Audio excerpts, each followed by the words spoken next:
বাংলায় রক্তে রক্তে দুর্নীতি, বাংলায় রক্ত দুর্নীতির এবার হদিশ।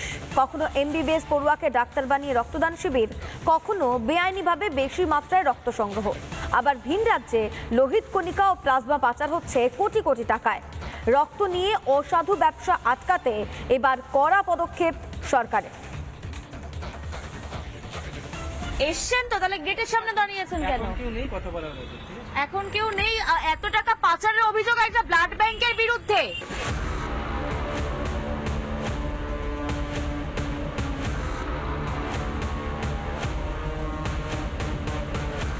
রাজ্যের 12টি বেসরকারি ব্লাড ব্যাংকের কীর্তিকলাপ ও লেনদেন সরকারের নজরে।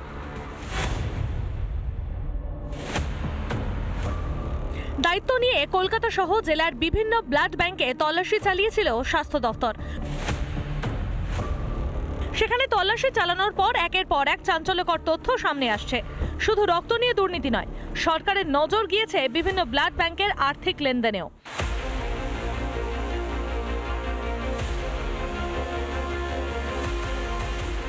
এখনই আমরা পুরো ডেটা আপনাদের দিচ্ছি না, এখন অবধি এটা রাজ্যের সেলের কথা বললাম। আমার কাছে যা ডেটা এসছে, না এটা যতগুলো আমরা ধরছি এখন অবধি 3.5 ক্রোরের লাস্ট বিজনেস হয়েছে।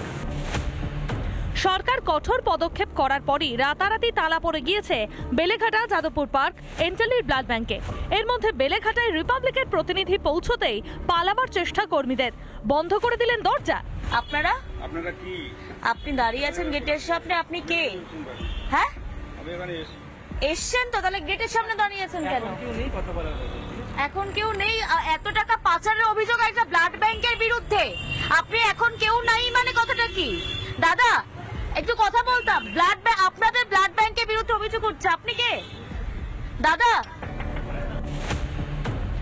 সোমবার হাজরার একটি বেসরকারি ব্লাড ব্যাংকে হানা দিয়েছিল সরকারি আধিকারিকরা। সেখান থেকে অতিরিক্ত রক্ত নেওয়ার অভিযোগ ছিল। এই যে রক্তদান শিবিরগুলো হয়েছে, সেখান থেকে যে ব্যাপক পরিমাণে রক্ত তারা সংগ্রহ করেছেন, সেই রক্ত কোথায় গিয়েছে, কার কাছে গিয়েছে, এবং এই ব্লাড সেন্টারগুলোতে তার কোনো মজুত করে রাখা হয়েছে। মিলেছিল কয়েকজন তৃণমূল নেতার নামও। বিভিন্ন নাম দেখতে পাচ্ছি, সেখানে তাদের নামে আলাদা করে কুপন থাকছে। তো এই সুজিত বোস, আমি জানি না কোন সুজিত বোস, আমি জানি না তাপস চ্যাটার্জি, অনেক তাপস চ্যাটার্জি আছে, অনেক তাপস আছে, অনেক চ্যাটার্জি আছে, অনেক সুজিত আছে, অনেক বোস আছে, অনেক সোম আছে, অনেক রাউত আছে। কিরকম যেন কাকতালীয় লাগছে ব্যাপারটা। শুধু রক্তদান শিবির থেকে রক্ত নেওয়া নয়, কিছু ব্লাড ব্যাংকের বিরুদ্ধে বেআইনিভাবে প্লাজমা বিক্রির অভিযোগ উঠেছে। সরকারি আইন আরও শক্তিশালী করার দাবি জানিয়েছেন রক্তদান আন্দোলনের অন্যতম মুখ ডি আশিস। স্বেচ্ছায় রক্তদানটা নিয়ে এই যে কালোবাজারি অসাধু ব্যবসায়ী চলছে, এটা কিছুতেই মেনে নেওয়া যায় না। এবং আমি মনে করি সরকার যে স্টেপটা নিয়েছে, কারণ সরকারের যে আইন, সেই আইন সবাইকে মানতে হবে, কিন্তু স্বাস্থ্য বিভাগের এই আইনকে বুড়ো আঙুল দেখিয়ে তারা নিজেদের মতো একটা আইন করছে, রক্ত কেনাবেচা হচ্ছে। অনেক দুর্নীতির পর এবার তৃণমূলের নামে রক্ত দুর্নীতিও। এর মধ্যেই বেশ কয়েকজনের নাম উঠে আসছে। আরো বড় মাথা এর মধ্যে জড়িয়ে।